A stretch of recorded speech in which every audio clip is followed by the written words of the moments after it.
PM ulit Sir Jaime, no? Ito yung aparato mo, 3 kilowatt. Okay. So, nakaset to sa LiPo4, no? LiPo4 battery kailangan mo rito, no? Ayan. So, nag-harvest siya ng, ayan, sa ngayon ay 0.9 ampere, then 24 watts, no? Hapon na kasi. So, then, ayan, nakaset sa LO8, ibig sabihin 24 volt system yan, o yung 8 cell na LiPo4, no? LO8. Then, ang battery is 26.1, then low voltage disconnect dito sa MPPT ay 22, then charging, no, 28.8, then yan yung float charge ng MPPT. Okay, so wala ka nang gagawin dito. Ito malagay yung LO8 na naka LiPo4 24 volt system yan. So may konting difference dito yan sa LBD tsaka sa HBD, no. So walang problema ho yan, basta dito tayo mag-base sa LBD mo, okay? Konting difference sa point, okay? Then ang mismong HBD mo, yan na nagko-control sa solar panel, no, yan.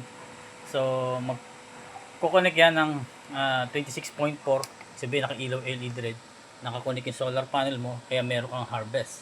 Okay, magdi-disconnect yan ng 27.6, no? Full charge na yung battery mo yan. Mawala yung LED red, magdi-disconnect automatic yung solar panel para hindi mag-fault yung inverter mo, no? Tuloy-tuloy pa rin ang kuryente mo noon. Then low voltage disconnect naman, ito para hindi ma-discharge maigi yung battery mo, makapag-charge ka pa kinabukasan, no? 24 volts, no? After ma-reach niya yung 24 volts, malobat, mawawala LED red, mamatay ang kuryente mo rito. Then ang reconnection niya is 26, no? 2 plus 24 is 26. Ilaw uli LED red, no? Pag nag-charge ka na, magre-reconnect ulit, magkakaroon uli ng kuryente yung inverter mo. So dito sa inverter medyo nakakalito, no? Ayan. So itong switch off, no, switch yan. Pag naka-off, ibig sabihin, sir, ay naka-connect yan o naka-link dito sa LBD natin. Hanggat merong LED red, ilaw yan, no? Ang inverter natin. So naka-off pero umiilaw. Dahil dito sa LBD yun, naka-direct yung LBD natin dito sa switch nya. Okay? So kapag inon mo kasi yan, sir, no? Pag inon mo, okay, bypass. Ibig sabihin bypass, hindi ka naka-link dito sa LBD mo o low voltage disconnect. So higupin ang inverter mo hanggang sa mag-zero yung battery mo, no? So hanggang sa maputol na yung BMS mo rito. BMS na magpapatay automatic doon, no? Pero kapag ino-off mo, so kailangan lagi naka-off lang, no, yan. Para dito pa lang sa LBD, mag-shut off na siya. Then may chance ka pa makapag-charge kinabukasan. At maiwasang mag-shutdown yung BMS at i-charge mo pa kasi pag nag-shutdown yung BMS ng battery mo, no. So yan, ito yung mismong multifunction meter mo naman. Nandiyan yung wattage, no, yan. Yung wattage ng load mo, 47 watts. Then voltage. Okay, so electric man lang kasi nakaload ko, no, yan. Then mamaya pakita ko sa iyo yung barena natin na to. Then ito better, ganitong battery, no, 24 volts o 25.6, no. Pag LiPo4 kasi mataas ang reading ng battery kaya nakalagay 25.6. Pero sa conversion ng lead acid yan ay 24 volts yan. Pero siyempre laging general, yan. Sinasabi natin dito sa mga solarista 24 volts, no, 12 volts, no. So, pero pag sa LiPo4, 25.6 volts, 100 each, yan, pwede ka magdalawa nito, no. So medyo makunat-kunat yan, malaki ang capacity niyan, nasa 200 something watts yan, no. 200 o 2000 watts something. So walang conversion dito kung gaano kalaki, no. Nasa 2500 watts ang capacity ng ganyan. 25.6, 100 each volts, no, ang 24 volt system. So meron din itong indicator dito, no, yan, 26 volts, okay. So may konti mga difference yan miski sa tester, no, pag nagte-tester ka. Okay. So yan, lagyan natin ng load na medyo malakas, no, tong barena natin, okay. So sabi ko nga sa'yo, tested na to. Then i-overnight uli natin dahil para ma-testing uli sa'yo, yan. So yan. So pakita ko sa'yo, no, magre-react yung battery at saka yung wattage niya. So nagto 200, no. Ano pwedeng mga load dito, no, sir?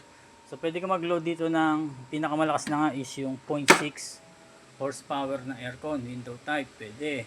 Rice cooker, 800 watts, induction, pwede, no? Basta wag sabay-sabay yung malalakas na load. If ever mag-aircon ka, so sa tanghali para katulong yung solar panel at saka yung battery. Then kung mag-rice cooker ka sa umaga, no, at least 26 volts yung makikita mo dito sa LBD mo. Okay? Para ma-supply niya kasi ang rice cooker is 15 to 25 minutes lang naman yan, maluto na yung kanin mo, no. Then induction tanghali better, no.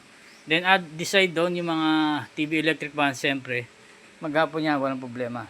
Okay. Sa solar panel pwede kang maglagay dito ng dalawang 600 watts, no, kahit anong tatak pa yan, basta dalawang solar panel max na 600 watts, no, pwedeng 690, no, actually 720 ang max ng isang solar panel pwede dito. So dalawahin mo yon dahil 24 volt system nga tayo, no, ay dalawang 720 pwede.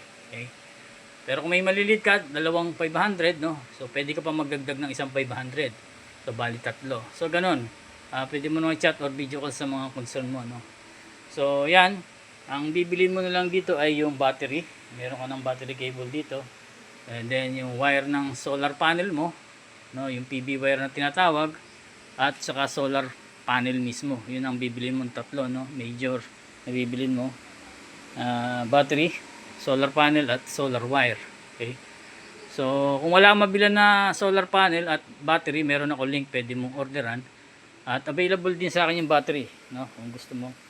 Pati yung PV wire meron tayo. Solar panel hindi na tayo nag-ship dahil meron ako link, pwede mong orderan, no. Mayroon kasi yung solar panel, minsan nababasag sa shipping. Pero yung mga seller natin, legit yun. Pag nabasag ay pwede mong i-refund. Okay. So bukas balikan kita, sir, no, para mapakita ko ulit sa ito. So overnight natin tong aparato mo. Then if ever ma full payment ay ship natin to bukas. Salamat ulit sa pagtitiwala. God bless.